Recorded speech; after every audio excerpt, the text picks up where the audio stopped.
Hi everyone, my name is Sarah Kennel and I am the Keough Family Curator of Photography at the High Museum of Art. And today I am taking over the High's Instagram story for a curatorial Ask Me Anything.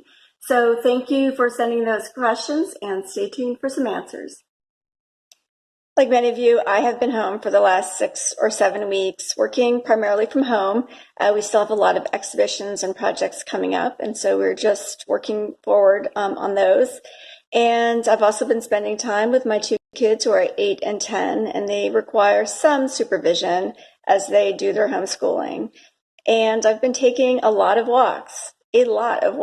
Our dog is extremely happy, if somewhat confused by this entire situation. And I've been trying to keep up with friends and not overdose on the news too much. I haven't mastered sourdough bread. I haven't cleaned out my closet. I definitely haven't learned another language, but I'm doing the best that I can. And I think that's all we can really ask of ourselves or each other right now. I actually came into the field of photography almost entirely by luck. And I'm extremely fortunate that it's worked out so well for me. I was an art historian finishing my PhD on dance and modernism in early 20th century France. And I landed a fellowship at the National Gallery of Art a long time ago. We won't really disclose when. And one thing led to another, and I ended up with a sort of glorified internship in the photography department at the National Gallery of Art.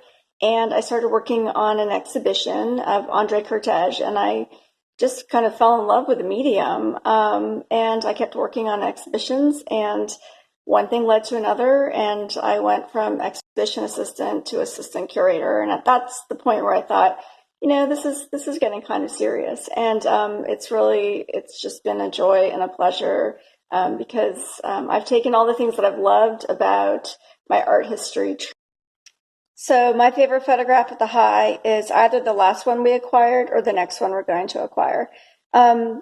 Now, I know that sounds like a cop-out, but it's true that we are constantly embracing new things and going into new directions. So I have a lot of photographic crushes.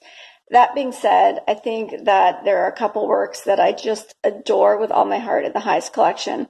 One of them is Sally Mann's Glowing Bubbles, which to me just is everything that a photograph can be. It's a moment in time, but it's also an allegory. It's incredibly beautifully printed and shows you the artistry and sort of technical mastery of photography, but it's also suffused with emotion.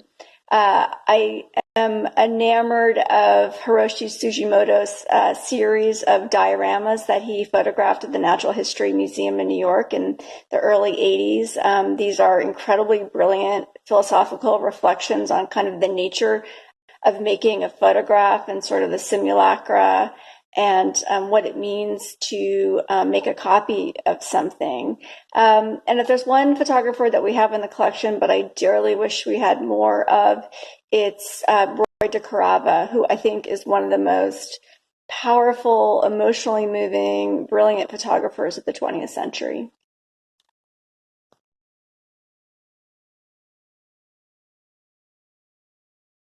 Well, again, it's like, which one is your favorite child? You can't actually ever tell anybody the truth. So this is the topic close to my heart because we're preparing an exhibition on women photographers from the High's collection coming up. So we've been thinking about it a lot. And one photographer who I've really become enamored of is Evelyn Hofer, who made incredibly beautiful studies, both of cities and also of people, very much in the guise of sort of August Sander, very kind of serious, thoughtful portraits. But she was also a pioneer of color photography long before dudes like Eggleston got all this credit for it. And then I've learned about other photographers like Marion Palfy, who was a total badass. She was born in Germany and resisted the Nazi regime. And then she came to the United States, fleeing the Nazis, and started making photographs really about in the United States, including here in Georgia. And then, of course, there are photographers. I mean, if we're going to talk about women photographers, we should talk about those women or those photographers who kind of question the whole construction of gender in the first place. So somebody like Claude Cahun in the early 20th century used performance and kind of strategies of self-representation to question what gender really was. And I think about her impact on photographers like Kathy Opie or Zanelli Maholi.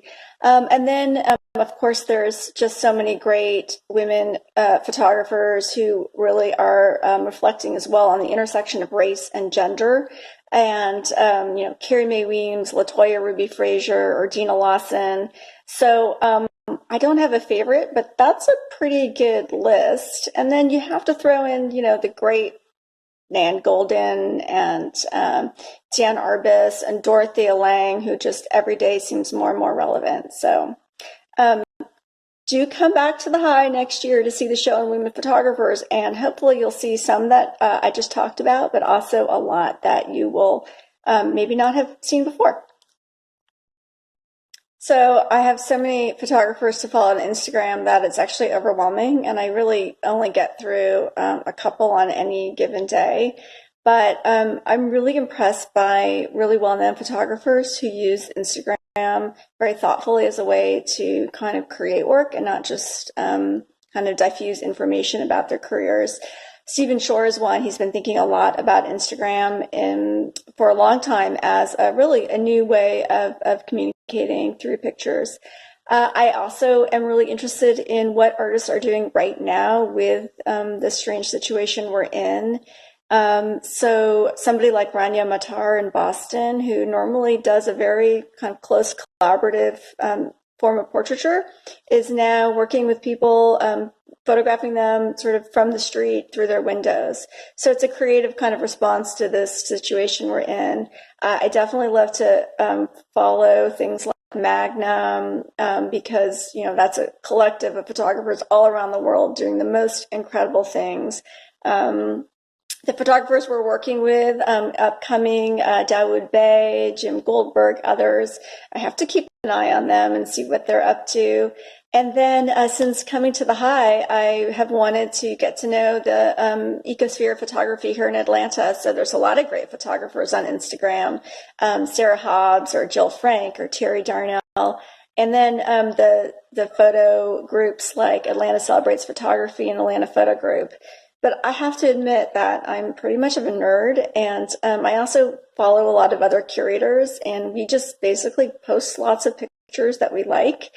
And then I'm actually part of a curatorial collective on Instagram called The Ongoing Moment, and really that's all we do. We just have a conversation through pictures with pictures.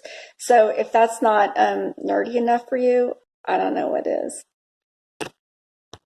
Somebody asked a great question, which is, how do I decompress during quarantine? Well, I wish the answer were that I wake up at 5:30 every morning and I meditate, and then I do my yoga practice, and then I write in my gratitude journal, and then maybe I start my sourdough bread. But to be honest, I drag myself out of bed at 7:45, and I make a huge pot of coffee, and I sit down, and I try to get a little work done, and then I try to take a walk every single day.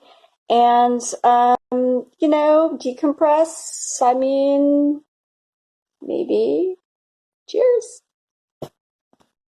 Okay, this question is really going to get me into trouble with a lot of people. So, the photographer I would really like to be quarantined with, probably Richard Mizrak, because he's such a good photographer, and he's so cute, and he's so sweet, and he surfs. But then there's his lovely wife. And so really anybody who has like large grounds, childcare, is a good cook, I'm totally open to suggestions.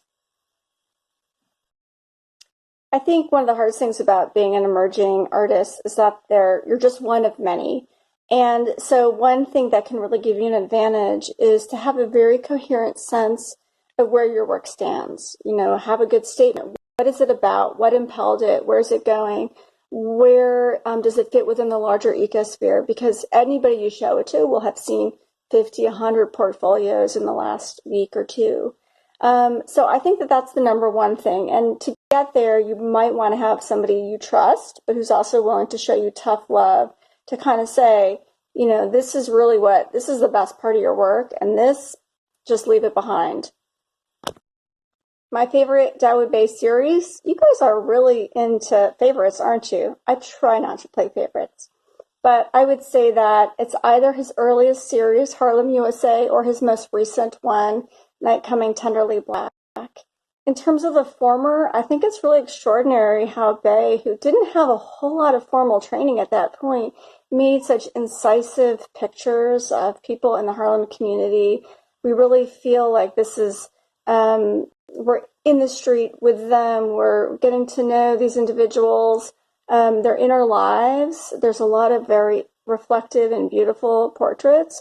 And I think what comes through that series too is sort of the power that Bay invests in photography to bring these folks into representation and to kind of change the power dynamics around who gets represented and who doesn't. In terms of his most recent series, Night Coming Tenderly Black, we represent history in photography, which is, in some ways, it seems so time-bound. We don't want to recreate it. So he's really created a very evocative and powerful and moving series of pictures in which we have to insert ourselves into a landscape that is foreboding and unusual. You know, in these pictures, we take the place of fugitive enslaved people trying to make our way north. And so these landscapes are filled with both a sense of foreboding, but also hope. And I think he's really captured the aliveness of that history in a really beautiful way.